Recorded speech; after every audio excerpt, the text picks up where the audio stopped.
Hello all, today I'll be presenting my final project over the Johnson & Johnson Tylenol scandal. So, the Johnson & Johnson Tylenol scandal happened in early October of 1982 in the greater Chicago region. The Tylenol scandal involved lethal doses of cyanide being laced within the Tylenol capsules. And this was accomplished because Tylenol packages lacked tamper-proof packaging, allowing for anybody to just go in, open the package, and mess with all of the contents inside.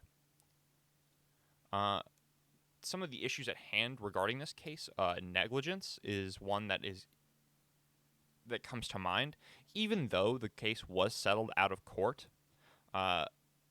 with settlements being found for each of the victims' families involved. It can be argued that negligence is a problem because Johnson & Johnson did not provide tamper-proof packaging when introducing these products to the market. But whenever you are examining this case in the light of all of these ethical frameworks, you can see that Johnson & Johnson approached this very well, especially when examining it in the light of consequentialism, because Johnson & Johnson, when these events were happening, immediately recalled all bottles of Tylenol capsules, as well as issuing trade-ins for any bottles of Tylenol capsules for caplets, which could not be tampered with. And I would argue that by doing this, Johnson & Johnson produced the greatest good for the greatest number, even though their own company, as a result, did take a hit. But they upheld their duties and rights to their consumer base by recalling these capsules and offering these trade-ins, because had they taken no responsibility in this, it would have blown way out of proportion. It would have been much more serious. It would have been much more intense, and it probably would have led the earlier court case to go through. But luckily, Johnson & Johnson handled the situation masterfully. And they also did well by their stakeholders and namely their consumers and employees, because the consumers obviously were protected through the recall and also through trade-ins for the capsules for the bottles of caplets.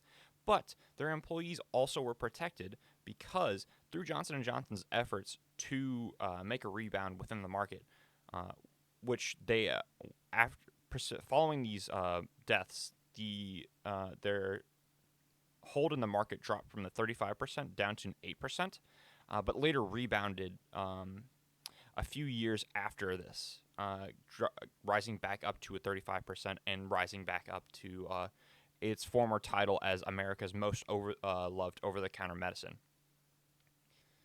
Regarding the decisions made, the decisions in this case were made extremely fast, were executed extremely well, and to great effect as well.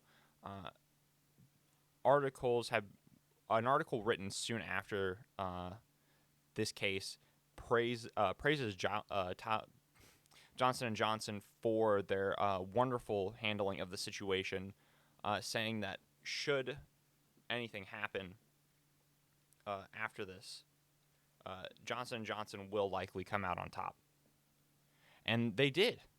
They certainly made a rebound in the market and came back into their former place as America's most loved over-the-counter medicine.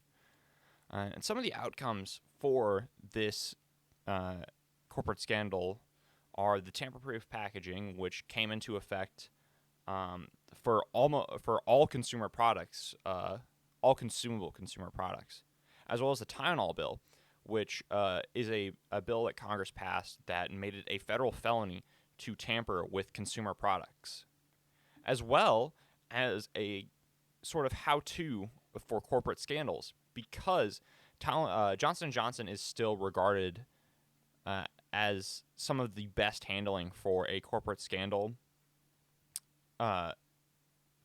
and is often looked upon as a very sort of like, should you find yourself in this situation, how you should handle it.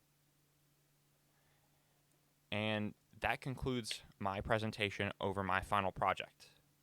Thank you for your time.